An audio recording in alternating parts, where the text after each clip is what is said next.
यत् शृण्वतो पैत्यर्तिर्वितृष्णा। ये पहला लाभ है। कथा कहने सुनने वाले को लौकिक पारलौकिक भोगों को भोगने की इच्छा नहीं रह जाती।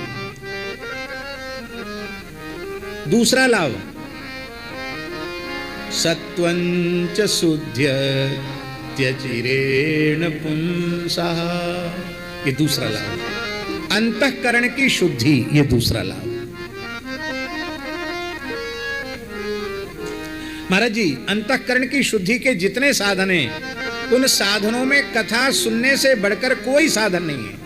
उसका कारण है कि अन्य साधनों का अनुष्ठान करते समय मनुष्य अपने अंतःकरण की शुद्धि का कर्ता स्वयं होता है, और जब वह कथा सुनने के लिए बैठता है तब उसकी अंतःकरण की शुद्धि के कर्ता स्वयं भगवान होते हैं। आप चाहो कि पूरे वृंदावन में सफाई हो जाए तो हो जाएगी, इस स्थान में भी मुश्किल है। सब लोग थोड़ी बात मानते हैं। और प्रधानमंत्री राष्ट्रपति दोनों एक साथ आना तय हो जाए कि चैतन्य कुटी में आने वाले हैं, तो महाराज पूरा सब सफाई हो जाएगी। जहाँ खंडहर जैसे पड़े वहाँ पर्दा लग जाएंगे, बंधन बार बन जाएंगे, सफाई हो जाएगी। अभी एक मंदिर के शिलान्यास के लिए राष्ट्रपति महोदय आए थे, हमको कहीं जाना था, हम जा रहे थे। हमने कहा भाई रमन रेती के रोड पे इतनी सफाई तो बिल्कुल कभी नहीं देखी, ऐसा लगता जैसे पानी से धो के पोंछा लगाया गया हो, इतनी सफाई कैसे। तो एक सज्जन बोले महाराज राष्ट्रपति महोदय आ रहे हैं। हमारे मन में आया एक राष्ट्रपति महोदय, उनके आने के निश्चय के साथ ही इतनी सफाई हो गई। फिर कथा के रूप में अनंत कोट ब्रह्मांड नायक सर्वेश्वर परात्पर परब्रह्म साक्षात भगवान हृदय में पधारें, फिर हृदय में मलिनता रह जाए, ये कैसे संभव है। इसलिए कथा सुनने का दूसरा लाभ अंतःकरण की शुद्धि। और तीसरा लाभ क्या है कथा सुनने का? भक्तिर्हरौ, भक्तिर्हरौ तत्पुरुषे च सख्यम। भक्तिर्हरौ, भगवान में भक्ति प्रकट हो जाती है। हाँ हाँ, भक्ति माने क्या है? प्रेम। श्री सीताराम, जो रतिवंती बाई की कथा है भक्तमाल में, उस बाई को प्रेम कैसे मिला है? कृष्ण दाम बांधे सुनी तेहि छन दीने प्राण, संत साखी जाने सबे प्रगट प्रेम कलयुग प्रधान। तो कथा सुनकर ही उस बाई को इतना प्रेम मिल गया कि ऊखल बंधन लीला को सुनते ही उसने अपने प्राणों का विसर्जन कर दिया। इस प्रकार का जो विशुद्ध प्रेम, विलक्षण प्रेम है, वो कथा सुनकर ही मिलता है। इसलिए हनुमान जी भी कथा सुनते हैं, शंकर जी भी कथा सुनते हैं, नारद जी भी कथा सुनते हैं, सनकादिक भी कथा सुनते हैं, अगस्त्य जी भी कथा सुनते हैं, भरद्वाज जी भी कथा सुनते हैं। कौन ऐसा महापुरुष है, कौन ऐसा देवता है जो भगवान की कथा न सुने?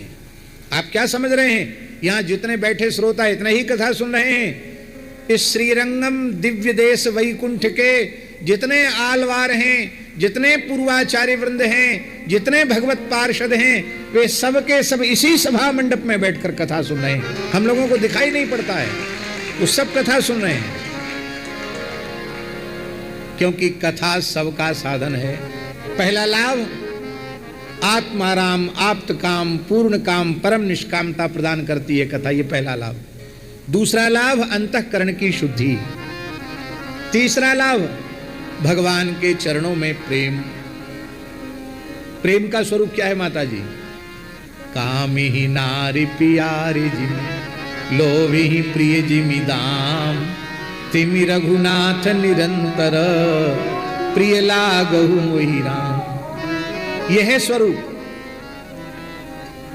क्या कहना, भगवान अच्छे लगने लग जाते हैं। अब देखिए महाराज जी, मथुरा के ब्राह्मण त्रिकाल संध्योपासन करते हैं, वेद पारायण करते हैं, आहिताग्नि है, श्रौत यज्ञ कर रहे हैं। उनके ब्रह्मत्व में, ब्राह्मणत्व में किसी भी प्रकार की न्यूनता नहीं है, पर उनको कृष्ण भक्ति नहीं मिली, और उनकी ब्राह्मणियां उनको भक्ति मिल गई।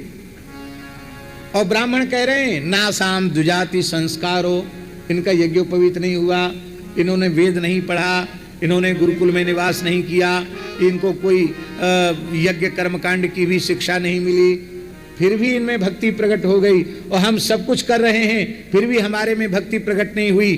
कारण क्या है? बोले कारण एक ही है, हम सब कुछ करते हैं पर कथा नहीं सुनते हैं, और ये कुछ नहीं करती हैं, केवल कथा सुनती हैं। इसलिए श्री कृष्ण के चरण कमलों में इन्हें प्रेम प्रकट हो गया।